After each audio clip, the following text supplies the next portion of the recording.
Hi guys, welcome back. I am Vivek Singhal from tradingwithvivek.com। और आज हम बात करने वाले हैं इंडस टावर्स लिमिटेड के बारे में। और इंडस टावर्स लिमिटेड में कुछ अच्छी चीज़ें हुई हैं जिसकी वजह से मैं यहाँ पर इसको एक तरह से एजुकेशनल पर्पस से आपके सामने लेकर आया हूँ। आपको समझाने की कोशिश करूँगा कि किस तरीके से हमें इस पूरी कंपनी में हुए चेंजेस को समझना चाहिए, उसका ओवरऑल बिजनेस पर क्या इंपैक्ट रहता है, फाइनेंशियल्स पर क्या इंपैक्ट रहता है, और उसका टेक्निकल एनालिसिस जब हम उसको पूरी करते हैं तो किस तरीके से हम किसी स्टॉक में यहां पर पोजीशन बना सकते हैं। लेकिन आगे बढ़ने से पहले जो डिस्क्लेमर है वो ये है कि आपको जो भी डिसीजन लेना है वो अपने हिसाब से लेना है, मेरे हिसाब से नहीं लेना है। मेरे हिसाब से यहां पर सिर्फ सीखना है, क्योंकि शाम को ठीक 5 बजे एक हमारी नई वीडियो आती है जिससे मैं चीज़ों को आपको समझाने की कोशिश करता हूँ इस तरह की सारी एजुकेशनल वीडियो के थ्रू, जिससे आप सीख कर अच्छे से कर पाओ, लॉस करने से बच सको। और जब हम चीज़ों को सीख कर करते हैं, अच्छे से करते हैं, तो वहाँ पर रिजल्ट्स अच्छे होते हैं और वहाँ पर नुकसान होने के चांसेस बहुत कम हो जाते हैं। तो यहाँ पर दूसरा पॉइंट ये है कि अगर सब्सक्राइब नहीं किया है चैनल को तो सब्सक्राइब कर लेना, दोस्तों का शेयर कर लेना और लाइक भी कर लेना। आगे बढ़ते हैं, और आगे बढ़ते हुए सबसे पहले ये देखते हैं कि इंडस टावर्स लिमिटेड का बिजनेस क्या है। यहां पर अगर बिजनेस की बात करें तो ये लार्जेस्ट टावर कंपनी है आउटसाइड चाइना, यानी कि इससे बड़ी कंपनी पूरे वर्ल्ड में सिर्फ और सिर्फ चाइना में है। चाइना से बाहर ये वर्ल्ड की सबसे बड़ी कंपनी है टेलीकॉम टावर्स के केस में। इसके पास 1,75,000 के आसपास टावर्स हैं। और ये एक बहुत बड़ी बात है। हम यहाँ पर आउटसाइड चाइना वर्ल्ड्स लार्जेस्ट की बात कर रहे हैं। वर्ल्ड्स लार्जेस्ट होना outside China is a big deal, it's not a small thing. और यहाँ पर जब हम इसके फाइनेंशियल्स की बात करते हैं तो यहाँ पर अगर आप देखोगे, presently the company has over 1,75,000 towers and 3,18,300 locations and a nation wide presence covering all 22 telecom circles. तो यहाँ पर ये एक छोटी मोटी बात नहीं है। और मार्केट शेयर की अगर हम बात करें तो 31% है, टेनेंसी मार्केट शेयर इज 42%। इसका मतलब कि बाकी सारे टावर्स के कंपैरिजन में जो यहां पर टेनेंसी रेशियो है वो इस पर्टिकुलर कंपनी के टावर्स का ज्यादा है बाकी के केसेस में, क्योंकि यहां पर जो टावर्स का नंबर ऑफ टावर्स का जो मार्केट शेयर है दैट इज 31%, लेकिन ओवरऑल टेनेंसी का जो रेशियो है दैट इज 42%, यानी कि पर टावर यहां पर टेनेंसी ज्यादा है बाकी कॉम्पिटिटर्स के कंपैरिजन में। और खर्चा सेम होता है और रेवेन्यू ज्यादा आती है। तो इसका मतलब ये होता है, यहां पर टेनेंसी का मतलब ये होता है कि एक ही टावर के ऊपर सिर्फ और सिर्फ एक ही टेलीकॉम कंपनी के बीटीएस एंड रडार्स नहीं लगे होते, रेडियोस नहीं लगे होते, वहां पर मल्टीपल के लगे होते हैं, जिससे उनको वहां पर रेंट मिलता है। तो इसको टेनेंसी यहां पर इस तरीके से काउंट की जाती है। और इसके बाद में अगर हम बात करें कि यहाँ पर मर्जर हुआ, मर्जर होने के बाद यहाँ पर एक इंपॉर्टेंट पॉइंट ये है कि मर्जर के बाद में जो इनकी इक्विटी थी, शेयर कैपिटल इक्विटी थी, वो 1850 करोड़ से बढ़कर 2695 करोड़ हो गई। तो यहाँ पर ये इंक्रीमेंट हुआ है। इंक्रीमेंट होने के साथ में जब इनकी सारी फिक्स्ड एसेट्स मर्ज हो गई तो नाउ फिक्स्ड एसेट्स इज 31,800। और ये बुक वैल्यू होती है, ये एक्चुअल में मार्केट वैल्यू नहीं होती है फिक्स्ड एसेट्स की। मार्केट वैल्यू की अगर बात करें तो यहाँ से बहुत ज़्यादा हो सकती है। और कैपिटल वर्क इन प्रोग्रेस इस तरह की कंपनीज में हमेशा चलता रहता है, क्योंकि न्यू टावर्स लग रहे होते हैं लगातार। और यहाँ पर जो ये फिगर आती है CWIP की, वो सिर्फ और सिर्फ ईयर एंड पर 31 मार्च 2021 को जितना कैपिटल वर्क इन प्रोग्रेस होता है वो आता है। अदरवाइज तो सीधा सीधा ऊपर फिगर्स में ऐड हो रहा होता है। और उसके बाद में जो एक अच्छी बात है, अगर हम इसके फाइनेंशियल्स की तरफ ध्यान देने लगे तो फाइनेंशियल्स में यहाँ पर जो नेट प्रॉफिट है, you will not see even a single quarter जब इसका यहाँ पर लॉस आया हो। एक भी क्वार्टर नहीं है, कंसिस्टेंट प्रॉफिट मेकिंग कंपनी है। बहुत कम कंपनीज ऐसी रही हैं इस पेंडेमिक में जब ड्यूरिंग दिस पेंडेमिक ऑल्सो उनके नेट लॉसेस नहीं आए। थोड़ा सा प्रेशर जरूर पड़ता है, लेकिन यहां पर लॉस का कोई केस ही नहीं है। लेकिन एक और जो इंपॉर्टेंट पॉइंट है, आफ्टर दिस मर्जर, तो यहां पर जो नेट प्रॉफिट है वो 1364 करोड़ हो गया पहले से, और मींस बहुत ज्यादा हो गया। अगर हम 650 ये फिगर्स की बात करें तो यहां से तो डबल ही हो गया, लेकिन अगर हम 4-5 क्वार्टर्स पहले की बात करें तो वहां से डबल ही है। तो ये एक अमेजिंग मींस नेट प्रॉफिट है। और रेवेन्यू की बात करें तो रेवेन्यू बहुत ज्यादा बढ़ गया है। हो सकता है आने वाले क्वार्टर्स में ये नेट प्रॉफिट और ज्यादा इंक्रीज हो जाए। ये इंक्रीज हो सकता है क्योंकि जो रेवेन्यू है, रेवेन्यू बहुत ज्यादा बढ़ गई है, खर्चे उस हिसाब से नहीं बढ़ते हैं। यहां पर रेवेन्यू के साथ में जो एक चीज बढ़ी है ना, वो डेप्रीशिएशन है। और ये डेप्रीशिएशन को मैं पहले भी समझा चुका हूं, ये इस तरह का खर्च होता है जो एक्चुअल में किसी को देना नहीं होता, ये सिर्फ और सिर्फ एक अकाउंटिंग एंट्री होती है। तो अगर कैश फ्लो की बात करें तो ये कैश भी आया है और ये कैश भी आया है, यानी कि जो कैश का फ्लो है वो 2600 है, 2700 करोड़ है, वो 1300 करोड़ नहीं है, क्योंकि डेप्रीशिएशन सिर्फ एक अकाउंटिंग एंट्री है, उससे ज्यादा कुछ नहीं है। और जब इतना सारा पैसा आ रहा होता है तो जो कंपनी के ऊपर लोन है ना, ये बचाओ, जो ये लोन है 20,000 करोड़ का, ये बहुत जल्दी रिपे हो जाता है। और अगर हम 20,000 करोड़ के लोन की बात करें तो यहां पर एक बार हम कैश फ्लो की बात करते हैं तो कैश फ्लो 7400 करोड़ है, यानी कि इतने पैसे से लोन को या तो रिपे किया जा सकता है या यहां पर अपनी कैपेसिटी को एक्सपेंड किया जा सकता है और टावर्स लगाए जा सकते हैं। तो दोनों ही केसेस में कंपनी के लिए अच्छा है। अगर लोन रिपे करेंगे तो इंटरेस्ट पे करना कम हो जाएगा, कंपनी का प्रॉफिट बढ़ेगा, और अगर इससे कैपेसिटी एक्सपेंड होगी तो उससे भी रेवेन्यू बढ़ेगी, फिर कंपनी का नेट प्रॉफिट बढ़ेगा। तो दोनों ही केसेस में यहां पर नेट प्रॉफिट आगे चल के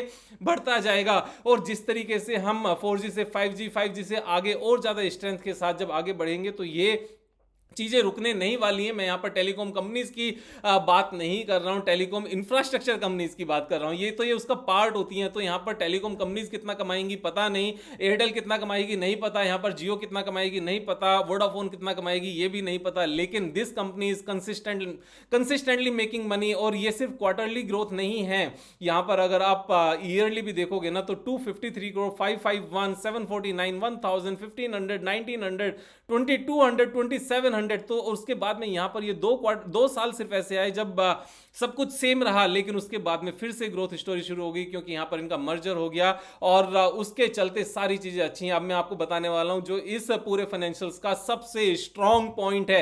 I have never seen such A company in private sector. यहां पर पीएसयूज की मैं बात नहीं कर रहा हूं, मैंने इस तरह का कोई भी सिस्टम नहीं देखा अभी तक। सिस्टम मींस मैंने इतने अमेजिंग फिगर्स ही नहीं देखे अभी तक किसी भी प्राइवेट कंपनी में जो इसके हैं। वो क्या है, अगर हम यहां पर शेयर होल्डिंग पैटर्न की बात करें तो जनरल पब्लिक के पास सिर्फ और सिर्फ 0.64% की शेयर होल्डिंग है, बाकी सारा का सारा यहां पर इंस्टीट्यूशंस के पास है, प्रमोटर्स के पास है, एफआईआईज के पास है, डीआईआईज के पास है, और जनरल पब्लिक के पास सिर्फ और सिर्फ 0.64% है। इससे ज्यादा जो हमने एक बार देखा था वो केआईओसीएल में देखा था, क्योंकि केआईओसीएल में यहां पर भी शेयर होल्डिंग पैटर्न में पब्लिक के पास सिर्फ और सिर्फ, जब हमने इसको डिस्कस किया था तब 0.61 था या 0.82 था, इन दोनों में से एक था, एक्चुअल में 0.61 ही था। लेकिन ये एक पब्लिक कंपनी है, ये गवर्नमेंट कंपनी है। प्राइवेट सेक्टर कंपनीज में मैं पहली बार देख रहा हूं कि यहां पर जनरल पब्लिक के पास इतना कम शेयर होल्डिंग है। और इसका मीनिंग क्या निकलता है, इसका मीनिंग ये निकलता है कि जितने भी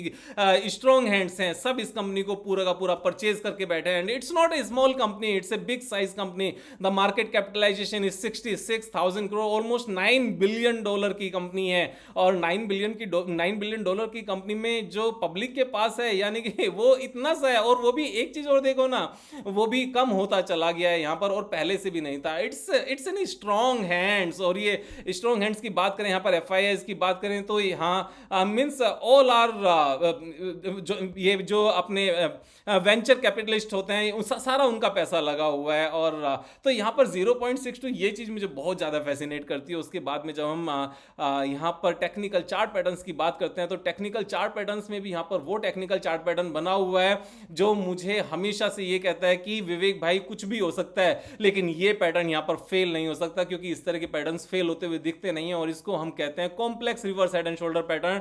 तो वो complex reverse head and shoulder pattern कैसे है कि ये एक शोल्डर हो गया और ये एक दूसरा शोल्डर हो गया, उसके बाद में यहां पर एक हेड बना और ये फिर एक शोल्डर हो गया और दूसरा शोल्डर यहां पर इन द मेकिंग है। अब यहां पर जब इस तरह के डबल शोल्डर्स होते हैं ना एक हेड के साथ में दोनों साइड में, वो चीजें फेल नहीं होती। और वो चीजें फेल होंगी भी कैसे, जब यहां पर हम इनके क्वार्टरली रिजल्ट्स देख रहे हैं ना, तो क्वार्टरली रिजल्ट्स में जब हाईएस्ट एवर नंबर्स होते हैं तो ये चीजें फेल नहीं होती। अब हाईएस्ट एवर नंबर्स को हमने एक तरीके से और भी देखना है कि यहां पर जो अर्निंग पर शेयर है वो उतना ज्यादा इंक्रीज नहीं हुआ है जितना आप सोच रहे होंगे, क्योंकि यहां पर ओवरऑल बैलेंस शीट में जो कैपिटल है वो भी इंक्रीज हुई है, लेकिन उस चीज के बावजूद भी बैलेंस शीट में इतना ज्यादा कैपिटल इंक्रीज होने के बाद भी अगर हम यहां पर capita income means sorry earning per share देखेंगे, दैट इज 5 rupees now, 5 rupees per share है। और 5 रुपीज पर शेयर इससे पहले कभी नहीं आया, यहां पर भी नहीं था, इतने सारे पीरियड में नहीं था, सिर्फ यहां पर एक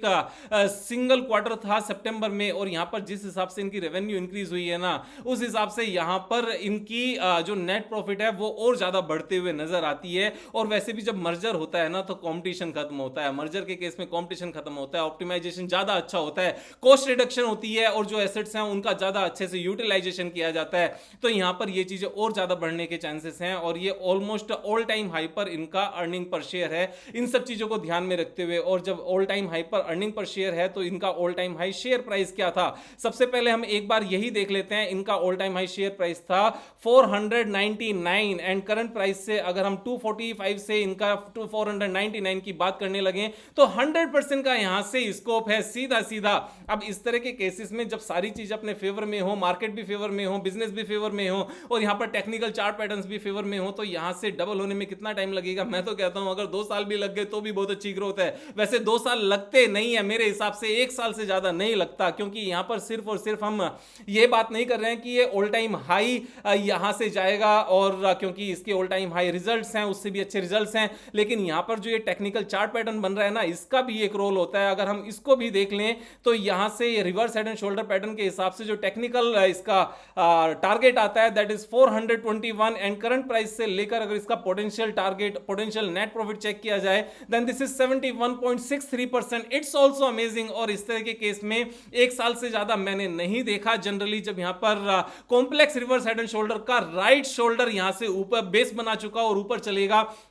ऊपर चलेगा मैं किस बेस पर कह रहा हूं, ये एक एक्सपीरियंस है, क्योंकि यहां पर इतने टाइम से जो ये कंसोलिडेशन में है ना, ये इसी चीज के इंडिकेशंस होते हैं कि नीचे आया फिर ऊपर चलना शुरू होगा, क्योंकि अच्छी चीजों को बहुत लंबे टाइम तक ना तो कोई प्रमोटर मींस ऑपरेटर छोड़ता है और ना ही कोई लॉन्ग टर्म इन्वेस्टर छोड़ता है। और यहां तो इनके पास मार्केट से परचेज करने के लिए बचा ही कितना है। We have already seen this is almost only 0.62%, 0.64%। तो इतने को लेकर जब मार्केट में लड़ाई होगी, लड़ाई इन द सेंस की पहले मैं खरीद लेता हूं या दूसरा कोई खरीद लेता है, तो उसके बाद में ऑपरेटर के लिए बड़ा इजी हो जाता है इस तरह के शेयर्स को लगातार लेकर चलना। The same thing had happened in KIOCL। अगर आपको इसका चार्ट याद हो, सेम चीज हमने डिस्कस की थी, सेम इस तरह से यहां पर reverse head and shoulder pattern था, और जब यहां से चलना शुरू हुआ था तो यहां से चलते हुए 131 was the price at that time, almost 130, no this was 119, I do remember, मैंने इसलिए यहां पर ये लगाकर भी रखा हुआ था। और 119 से अभी 280 है, 1 ईयर भी तब से हुआ नहीं है। दिसंबर में हमने डिस्कस किया था